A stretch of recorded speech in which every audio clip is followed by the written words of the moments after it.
Um, let's go. So first, I just wanted to have the panelists introduce themselves briefly.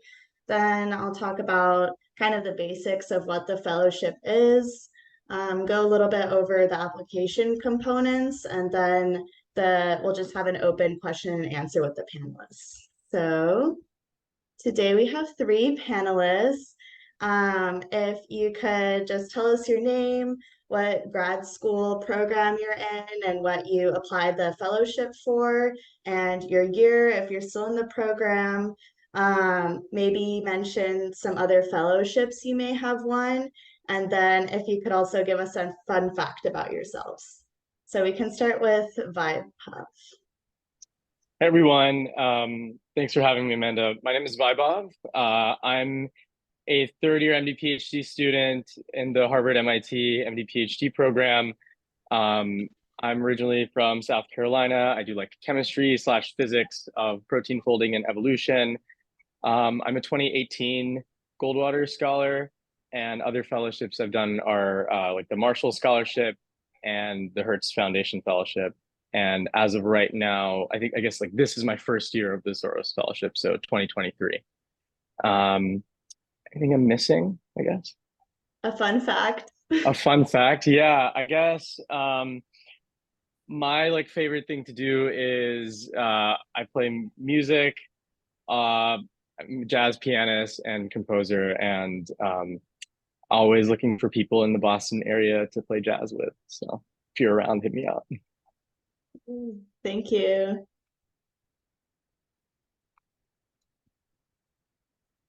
Hey everyone, my name is Biya Haile. I am a 2019 Goldwater Scholar, and I'm currently studying PhD at Georgia Tech Electrical and Computer Engineering while mastering in Biomedical Engineering.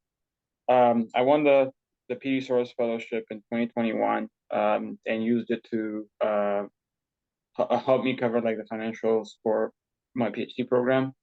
I think I'm currently an alum. I think it's a 2 years program with 3 years of 2 years of financial program with 3 years of membership, I would say.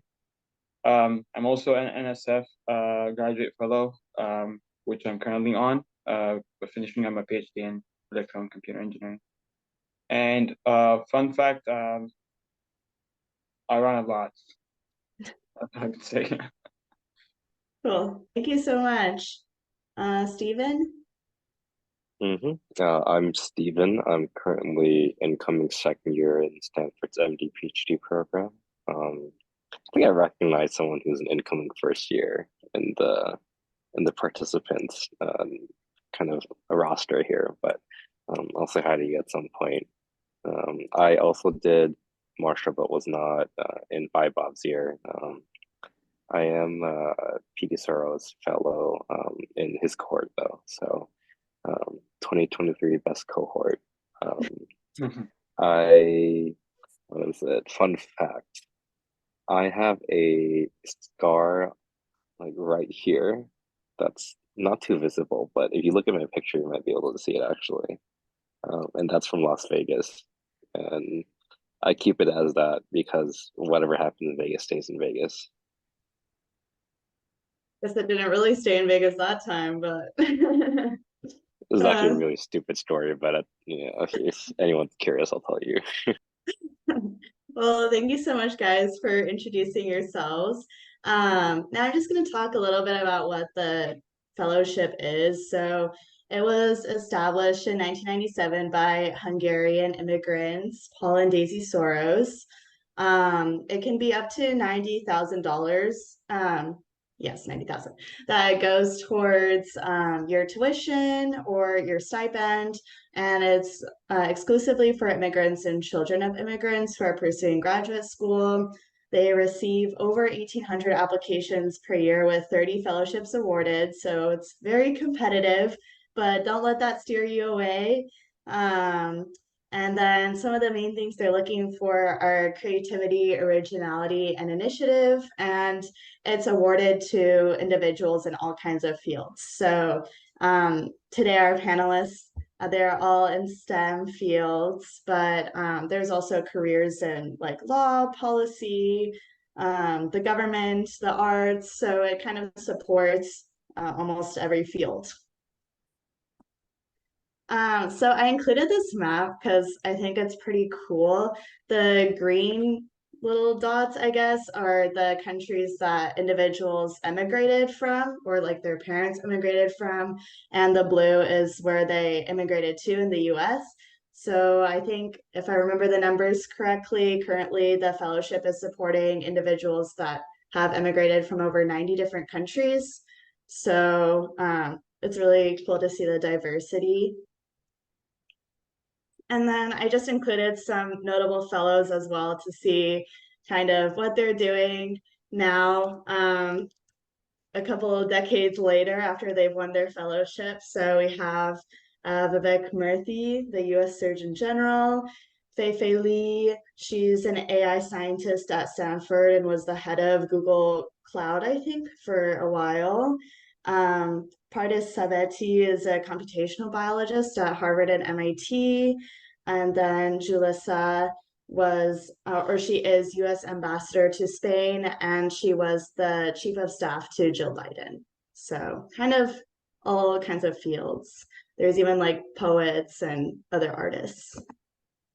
So to go over the application components, you need a minimum of 3 letters of recommendation, but they accept up to 5. You need to include a resume, 2 essays that are 1,000 words max each, your transcripts, standardized test scores if required for the graduate application, and also optional exhibits. I was wondering if our panelists could briefly talk about if they included an optional exhibit and what they included for their optional exhibit. I can talk about it because I think for me that was a pretty important component to my application.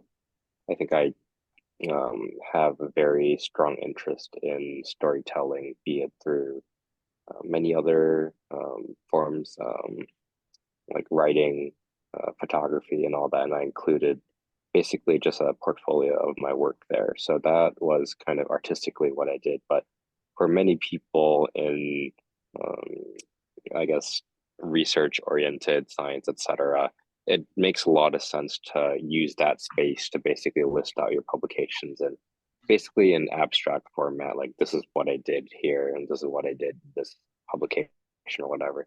Not to say that you need publications to do well in fellowships like this, but I think it's especially relevant for people in STEM to use that space to just kind of list out what products you kind of pushed out at this point. Thank you. Does anyone else want to add input? I agree with Stephen. My optional exhibits were also, I think, a critical part of my application. I'm a composer, so I included like a bunch of scores of selected like concert music that I've written, recordings of pieces of mine that have been played, links to my own performances, and then also because of the science stuff, I attached like all of my publications, as Stephen said, and all of my theses. My like I did a PhD before applying, and so like that was a big portion of that since those works hadn't been published, but I still talked about a lot of that in my application. So I figured there's a lot of panelists who are coming from very strong like technical backgrounds and would be interested in actually seeing that work. So even if it wasn't published, it was still technically like, you know, work that had just been submitted to my department. I still included it anyway because I thought it would be very useful, and it ended up, you know, coming up a lot in the interviews. Yeah, I think you guys covered most of it. I think the only thing different I did was I had a lot of certifications included there.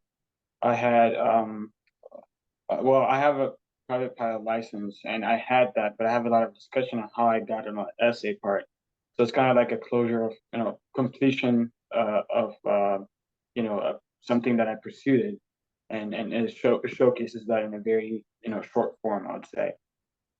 Yeah, so I think it did come up with the interview questions as well, but it's something that you want to, you know, refer to in the essays, I would say. Yeah. Okay, thank you for sharing. Now I'm going to move on to the essay prompts that are for this application cycle. Um, so they include talking about how your experiences as a new American have informed and shaped who you are in your accomplishments, and how do you see your current work and study informing your early career goals. And I was wondering if, again, I could have the panelists kind of talk about how they went about answering each of these questions and kind of tying in their past experiences before graduate school or within graduate school if you were already in graduate school when you applied.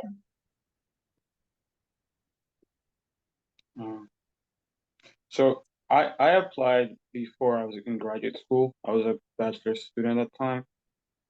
So discussing about my career goals was kind of like dark in the shot. I would say like I had specific things that I want to do, but I followed some of the guidelines from like the NSF fellowships, because he talks about like how you should talk about like broad impact on society and also like the merit or like the merit activity that you're trying to do. So I basically used that to discuss my goal for the graduate study that I'm trying to pursue. And for question number one, I think I mostly focused on um, I wouldn't say like discuss like a struggle, like kind of like seeking some type of pittiness. It's more of like a challenge that you have overcome completely, or you're still doing, you're still trying to sorry, lost my word, to overcome, but in more of like discussing like what mechanisms you're trying to use or you have used in the past to overcome those challenges. So that was my approach on those two essays.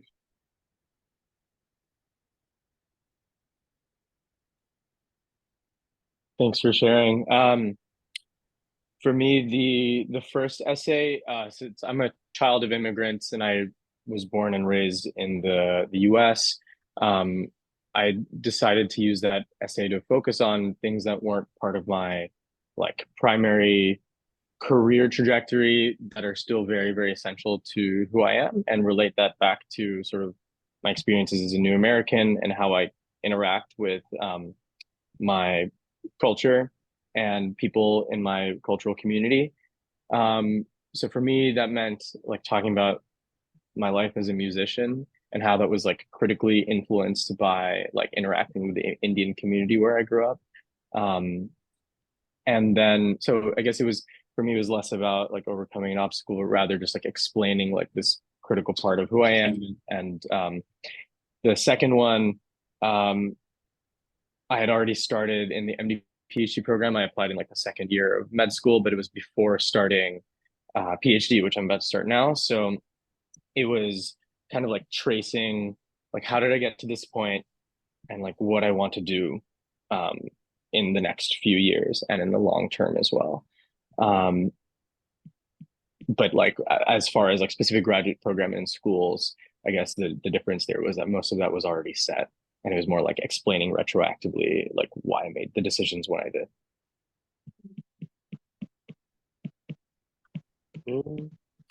I guess for me, I tend not to. So I think when I discuss what I wrote or I show people what I wrote, what people tend to do, and I've noticed this, is that they kind of reverse engineer and try to like kind of figure out what components in this essay worked and didn't work, and like try to write their story with that reverse engineered template, if you will. And I don't think that's the best approach at things. Like, I think for me, I'd say that it simultaneously took me 2 years to write this essay, yet when I actually wrote it, it took me 2 hours and it just flowed. I'm talking about the first essay, because in those 2 years, I really thought about what it meant for me to be Vietnamese American, and specifically Vietnamese American, not either or, like this intersection of the two. So when you've really thought about these questions, like the essay should be, at least for me, it was a very straightforward thing. Like I knew what I wanted to say, and I just needed to like type it down in those 2 hours. For the second essay, I think that's also pretty straightforward. Like you've probably written many personal statements at this point. When you're applying to graduate school, you'll be writing many more, and you'll be writing probably plenty more, especially if you stay in academia for the rest of your life. So I think you know as well as I do how to write the second essay. But for the first one, I just would encourage you to just really think about what makes your story unique to you. Yeah, and don't write it shamelessly. Like even if it think there are parts of it that you want to hide or disclose or whatever, just write it all down and go from there. Yeah.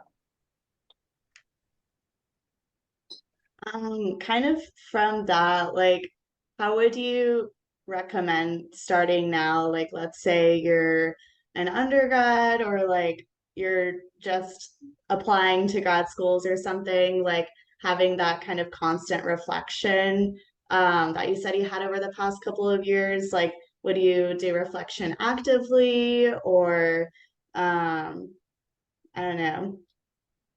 How did you go about that? Yeah, so I don't want to like pontificate or like say this in the way that sounds like I'm giving people life advice, but here are my 2 cents at least.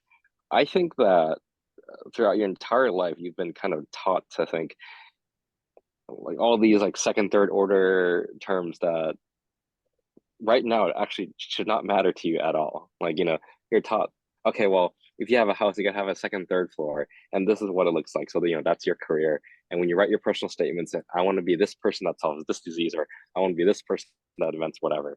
And the truth of the matter is, like, you haven't even found the ground in which you're going to build your house upon, right? Like, a lot of you are very early on in your careers. I am too, right? I'm literally going to my second year of my training as a physician scientist, right? And I understand where this kind of overthinking comes from. Like you're taught, okay, well, you're gonna write this personal statement, you got to like present yourself a certain way, you're gonna market yourself a certain way. But the truth of the matter is, find good ground, right? Make sure that this is really what you want to do, whatever it is. You could be the electrical engineer, you could be the physician, or you could be the physician scientist or whatever, right? And then lay one brick at a time. And one brick at a time is one experiment at a time. And if you really actually like building houses, you'll realize very early on by the fifth or sixth brick. I've seen so many people, especially in my class, where they built this entire application, whatever, around being a scientist or blah blah. The first day of med school, they dropped the science, right? And there's nothing wrong with that, right? But if you actually don't know what it means to lay down bricks, right? And it's so easy to just like look at a really pretty house like that your PI has and go, oh wow, that's a nice house, but you don't know how long that house took, and at the end of the day, you don't know what the house is like to live in. So I guess my advice in general, to your point, is it can be an active reflection, but understand that it's like one step at a time. And honestly, you're just making it so much harder on yourself by like overthinking all the time. And I get where it comes from. I still have this mindset. Like I'm probably the most guilty of everyone about this, like thinking about the future and whatnot.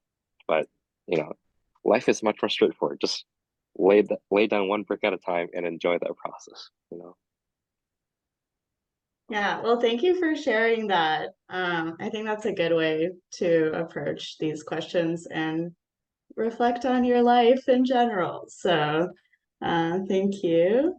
Okay, so now that we kind of went over that briefly, I'm just gonna have open question and answer. I'm gonna stop sharing my screen. And then if you guys have any questions right now, yes, thank you to all three of our panelists for responding and like sharing until now. If you guys have any questions, feel free to just shout it out or put it in the chat.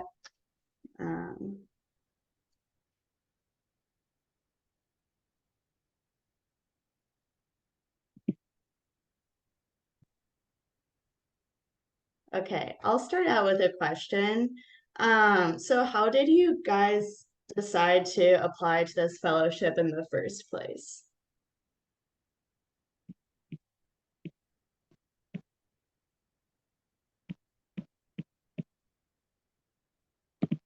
Well, I think for me, it was just a good fit.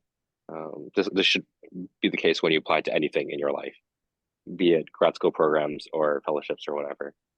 Like if you can see yourself if you see the list of recipients and whatnot, and you're like, this person could be a really good friend of mine, you know. Um, I feel like I can have a 1 hour or like a midnight conversation with Vaibhav, right? And I think that's a good sign. Like you shouldn't apply to things because, oh, this is the best whatever, or this is the highest whatever. You're just chasing things that don't matter at the end of the day, right?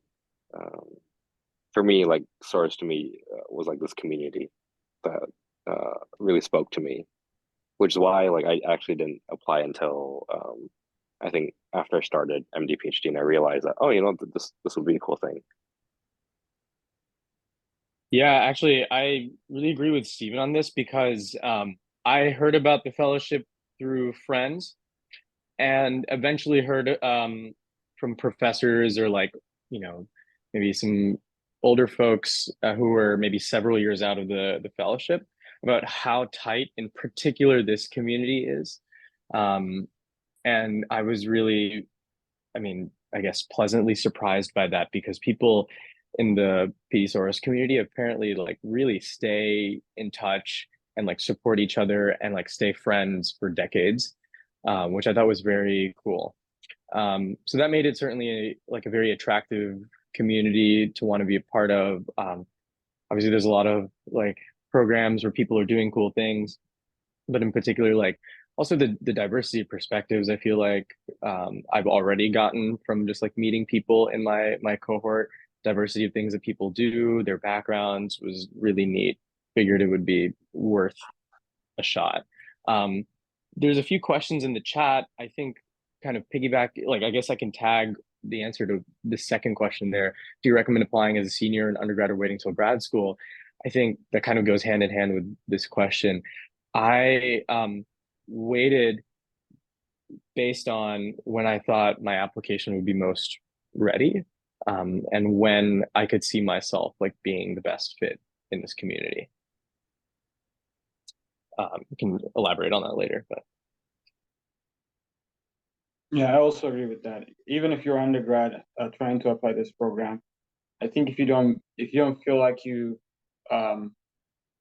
fully understand what you're trying to do, like have like an idea of, I don't know, talk to a percentage, like 60 or 70%, I would say, like confidence to what you're trying to do. I think because this will imply, as Stephen was saying, it will imply on how you write the essays. Like those essays have to be like laid, break by break and at full confidence.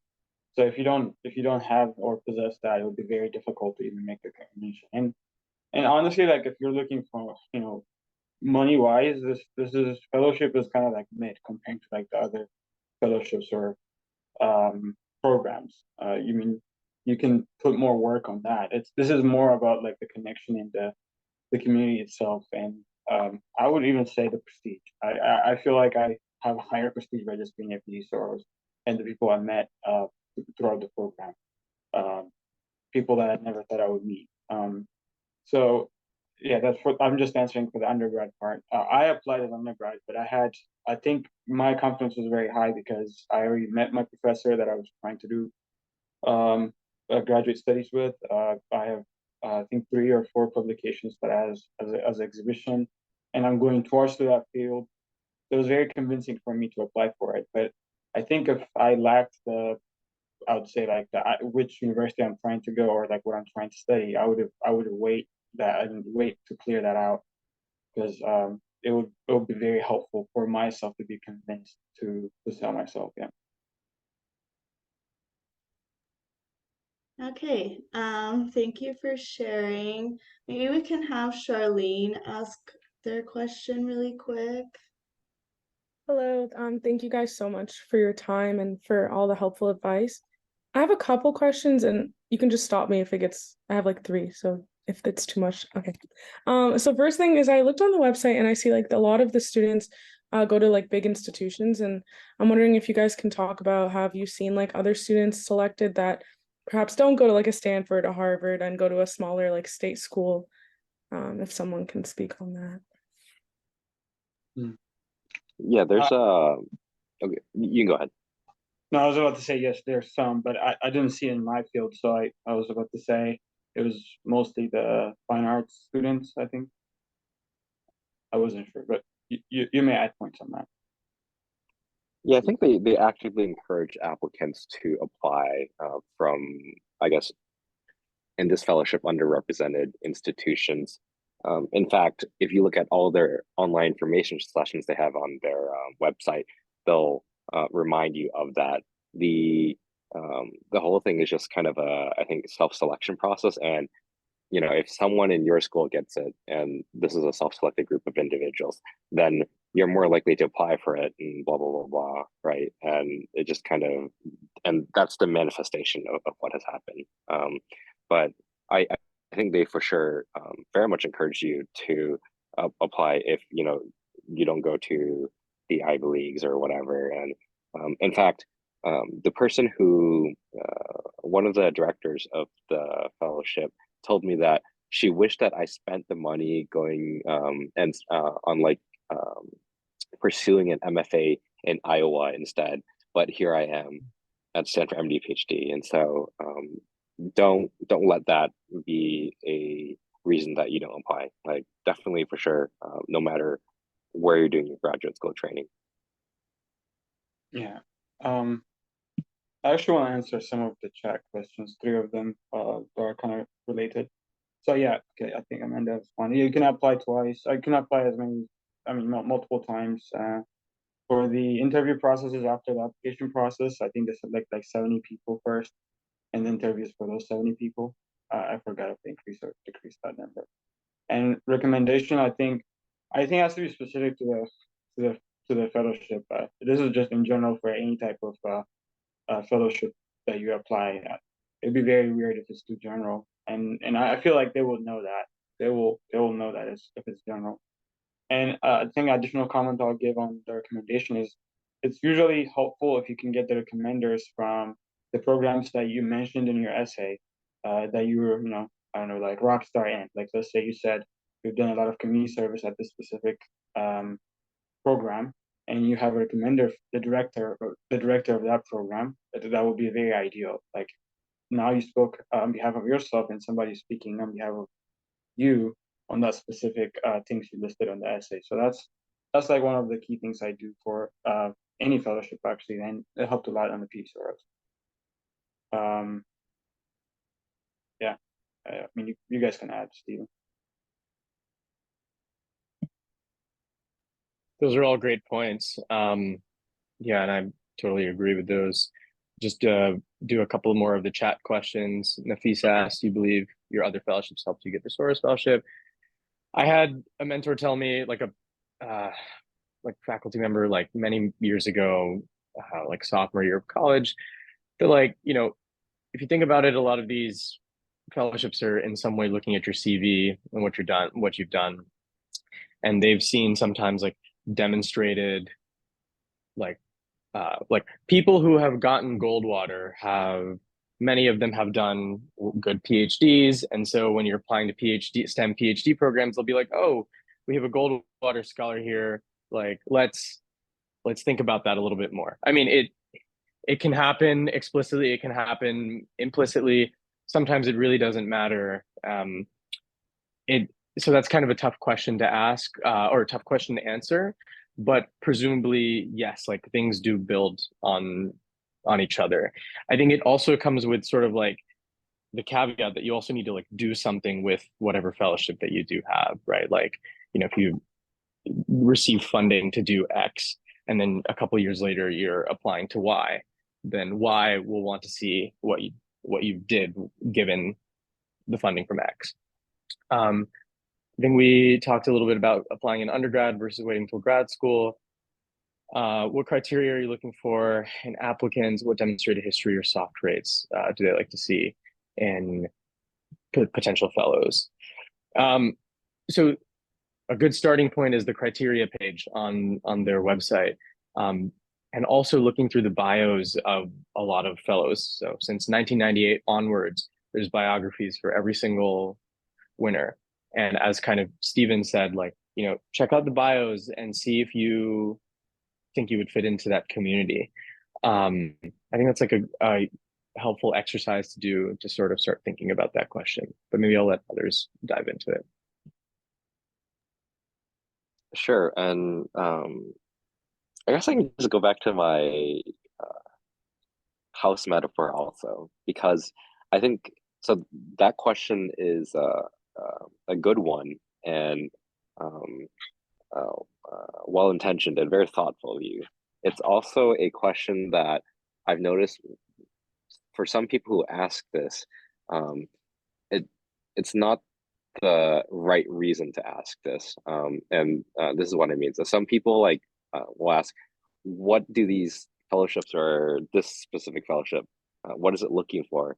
And so basically what you do is you kind of market yourself a certain way, you like present yourself a certain way, you write certain things, and it ends up not being you anymore in the application. And usually that's not a recipe for success. Say even if you get it, you're just going to end up in like this program that you're not a really good fit in. And it's like going back to again the house metaphor where you're building your own house and whatnot.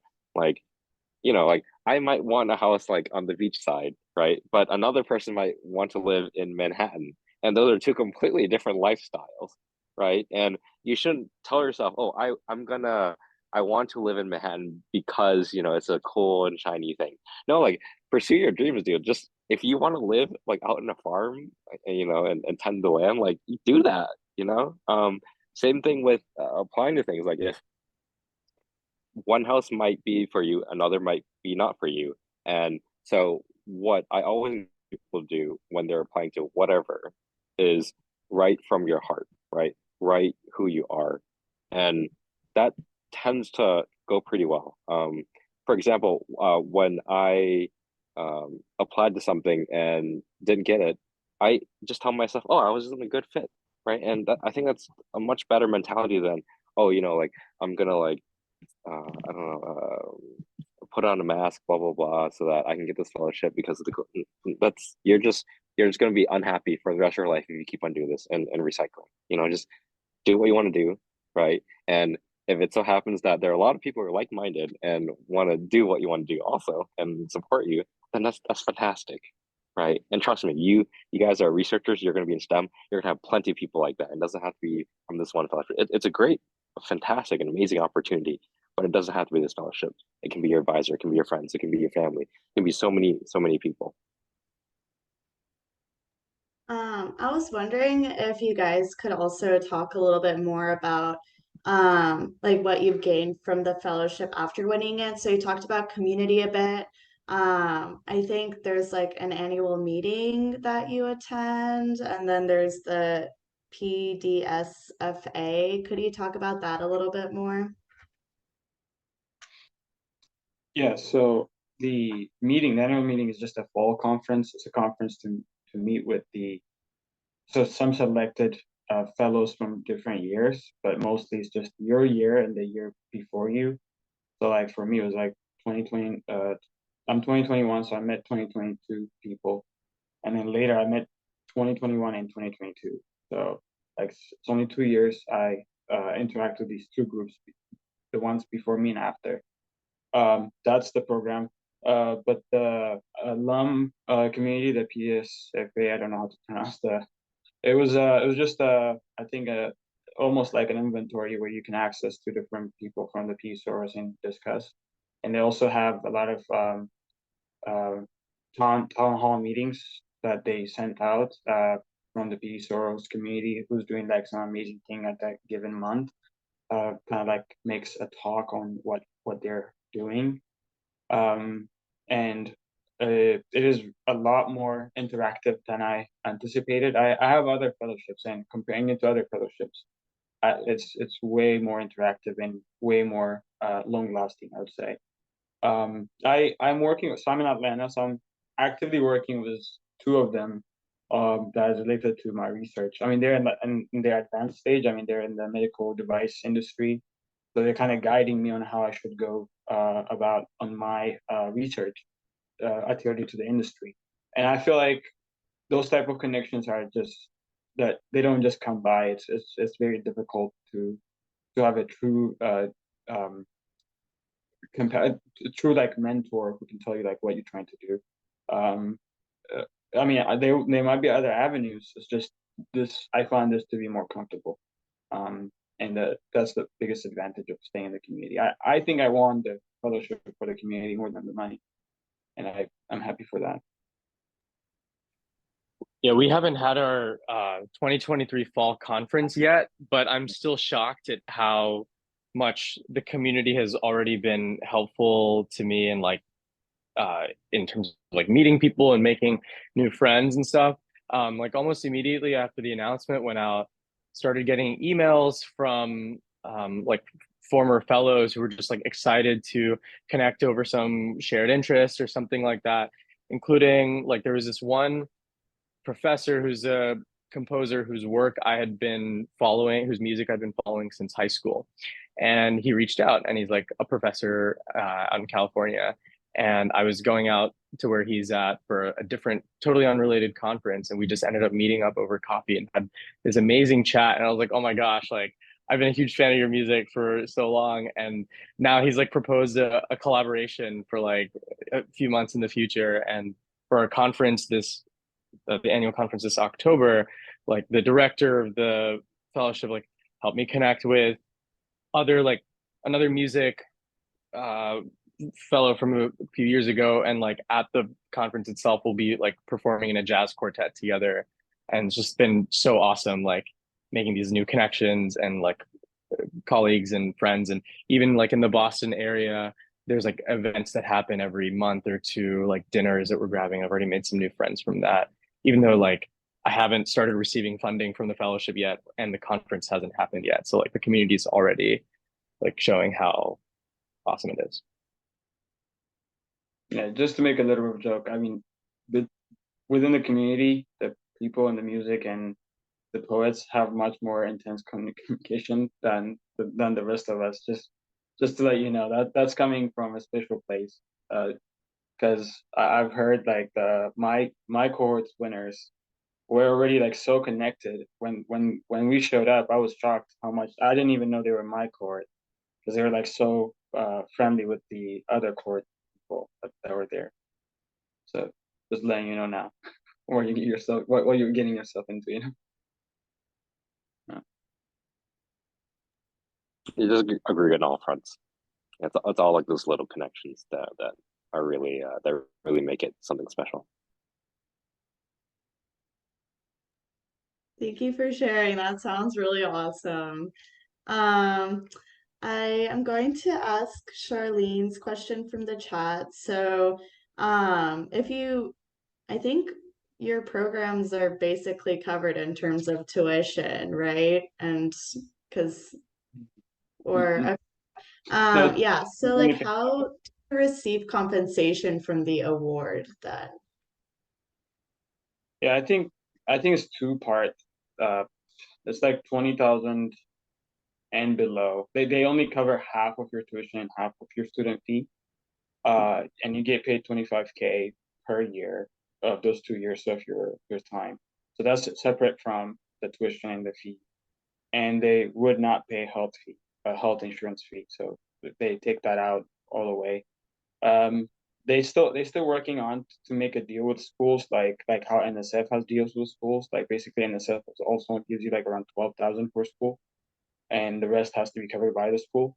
But sometimes, well, in my school, I had to fight it. I've heard in Stanford or other bigger schools, they basically have some sort of support where if you want these type of prestigious fellowship, they just cover the rest of the fee. But PD Soros is only paying half of your tuition and half of your student fee. The wonderful thing about the PD Soros folks is that they are so good at like being on your team when it comes to trying to make sure that you can receive the financial compensation from various funding sources.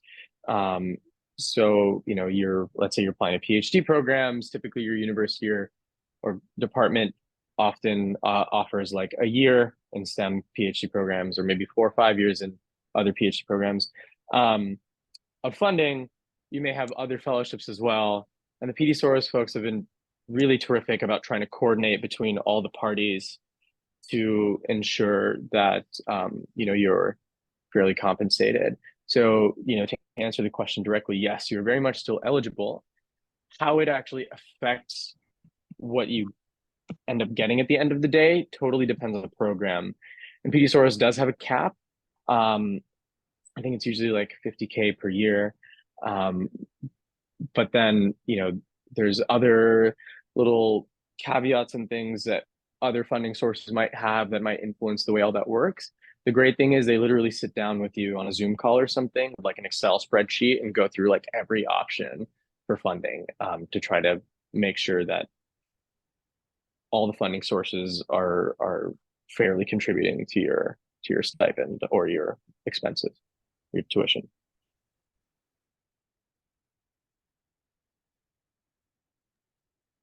Wow, that's really great. I feel like a lot of like other fellowships don't necessarily do that. So that's really good to hear. Um, so you guys touched on this a little bit earlier, but I was wondering if you could talk more about how you chose your letter writers. Bia said that like maybe community service is even an option. So were all your letter writers kind of STEM focused, like people who are contributing to the field that you want to go into later, or did you have kind of diverse letter writers? I had diverse letters. I tried to get people to recommend me based off of what I'm trying to write on the essay.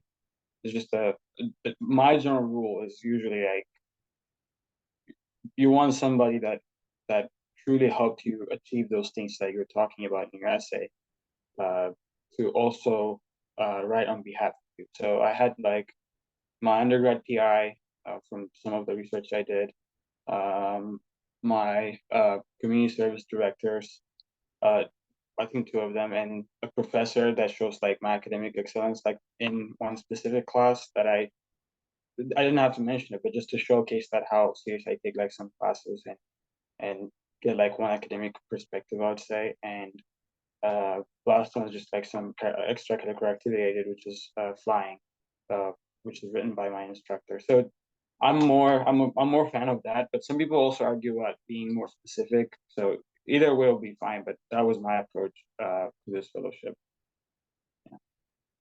Yeah, I'd have to agree and say I think how I've approached whenever I submit letters of recommendation, it always kind of diversity of letter writers such that they have a sense of who I am as a person, right? I swear this is like I literally came up with this house and metaphor like on the Zoom call. Like I don't use it like in other contexts, but basically it's like saying if you're gonna sell a house to someone and you're the only thing you have is 10 certifications from a plumber, and like yeah, you're pretty certain at that point that that house's plumbing is like fantastic, right? But I want to know if like the roof is gonna leak, right? So it's good to, if that person that really cares about plumbing, then you submit 2 or 3 letters, right, from the plumber, i.e., your science writers, and that's also diversity, right? Because you have maybe 2 or 3 different projects and 2 or 3 different fields in which those letter writers will be talking about. But then you also have to have all these other aspects of you. Like you're not just your science, right? You're also a person of the community. You're also a immigrant American, right? Think about all these other people who can advocate for you and like really kind of showcase you as a whole house and not just one tiny component. That's very important, 100% very important. Like a house better have good plumbing, right? But that's just one aspect of it. That's a good analogy. My analogy was like I want them to triangulate and find me, like with these different satellites that I created. That's kind of what I think about it, but it's more nerdy. Um, yeah, I think Stephen pointed out very well. It's very important that you don't want to have just one path, one path that you took is being described. You want to have like multiple paths discussed in your essay and in your recommendation letters as well. Yeah, I agree with both of y'all. I have nothing more to add. Couldn't have said it better myself.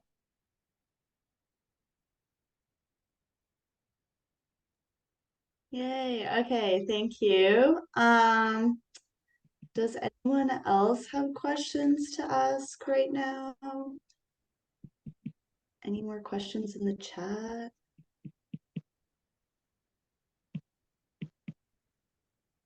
I was wondering did you guys have any external help when you were writing this, like kind of advice from professors or like a national fellowships office or something? Or did you kind of just like identify this fellowship on your own and go for it? For me, well, English is not my first language, so it's always been a difficult thing. So I try to get everyone to talk to read my stuff, to make sure that I have described anything that I wanted to explain. I would say. So I don't know. I touched my computer by accident. So I did get help from the PDSoros Fellowship on campus, and also I just asked like multiple people to read my essay.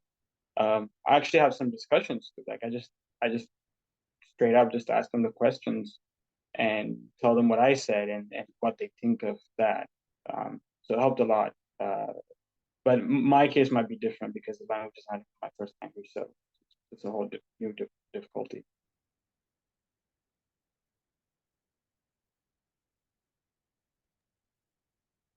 I didn't reach out to any offices, but as a like fellowship tutor slash mentor at my former undergraduate institution, I always highly recommend reaching out.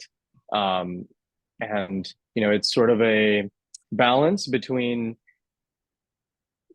gathering multiple opinions and then facing the too many cooks sort of dilemma. So yeah, like maybe ask a few trusted sources. Like, does this sound like me? Do you think there's anything about this that, like, does this truly sound authentically me? Does this reflect who I really am? I think those are the really important questions that one needs to ask. And also just self-reflection that you do too when you read your essay or something like that. A big part, I mean, there's 2 essays in the application, but a big portion of the application is also whatever else that you put into it. And we started the whole discussion more or less talking about the optional exhibits. And I think clearly for all of us, all 3 of us here, the optional exhibits were pretty important to our applications. And so really think critically about what you want to put in there. They don't have like a limitation on the page counter or anything like that. And so if you think that it might be useful for demonstrating who you are, like go for it. It would be my philosophy. Obviously, like don't put every single thing in there, but like if you think it's useful, go for it. And yeah, it's never be afraid to ask for help.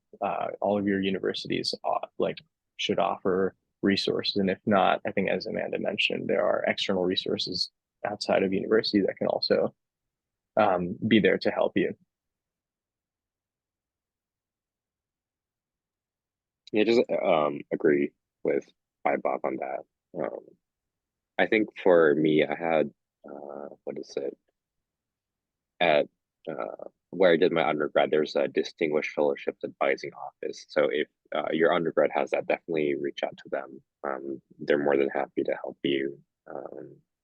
It's like a win-win, if you get something that they could advertise you, and like that speaks highly of their office and everyone's happy. So but yeah, also just ask like a close friend of yours, and Vaibhav's advice was very good. It's like, ask, does this sound like me? That's the most important question to ask. So we have a question regarding the optional exhibits. Can you put in software as pipelines or other tools? The optional exhibits, I think, I'm not sure what file formats are allowed, but I attached like a lot of multimedia stuff, like audio, videos. I didn't directly upload it into the thing, but I had hyperlinks in several PDFs that were uploaded. So the things which were literal documents were uploaded as is, and then they have optional exhibit A, B, C, D, and E, 5 different optional exhibits, but it's really, you can take some creative have some creative liberties with that, how you want to partition those exhibits. So A could be all my software things, and then just have like a PDF that links to a bunch of GitHub pages or something like that. And then option B could be published works, and then you just directly attach all your papers to that or something like that. So there's many ways to do it. You can come up with your own strategy based on like within whatever their software allows for uploading stuff. I was wondering if you guys could also talk a little bit about the interview process. What was that like? How long were the interviews? How many people were interviewing you? Yeah, was it in person, virtual? I think they might switch to virtual from now on, if I'm correct, because we did it virtually, Vaibhav and I, and yeah, I don't think they'll do it in person ever, just given how convenient that is. In terms of the experience, like it's just kind of panel of people on your Zoom meeting or whatever. Honestly, I had a blast. It was like a really fun experience. I just got to talk about what interests me, what keeps me up at night, and I think that to me was a good sign that this was like a group of people who I could get along with very well. They're interested in what I was interested in. Like, sure, like we uh, what does it have different scientific interests or whatever. Some people weren't even scientists, but the fact that we could just tell each other, huh, like you get the intergenerational trauma and where this drive comes from, don't you? That's the sort of stuff where if someone gets you that deeply from the get-go, you skip the small talk and all that, and that's when it gets fun. And my interview experience was not scary whatsoever. Like I actually had it was a blast. So they're not there to like grill you or anything. It's just there. It's just going to be a fun conversation. At least for me, it was. Yeah, it was Yeah. like that as well, Stephen. Oh, sorry, proceed. I agree with both of y'all. I think it was so right now what they are doing is you hop onto some kind of Zoom call at some specified time on a date that they give you.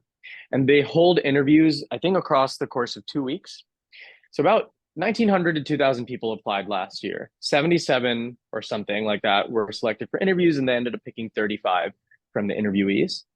And then on the different days, they had like possibly overlapping subsets of interviewers. I want to say, correct me if I'm wrong, maybe 5 to 6 per Zoom room, and there were 2 interviews. Yes. Each was about 25 minutes, I want to say. And someone is responsible for timing it, and they will cut you off even mid-sentence once that 25 minutes elapses.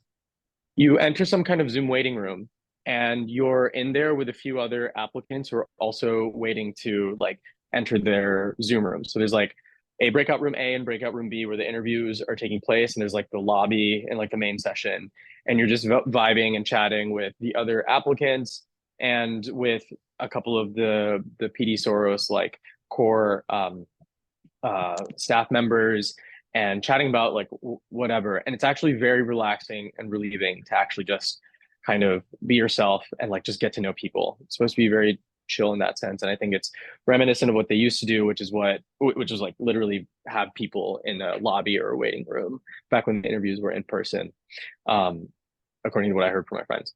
Then you go into one of the rooms, and the panels, both of my panels at least, were like pretty diverse.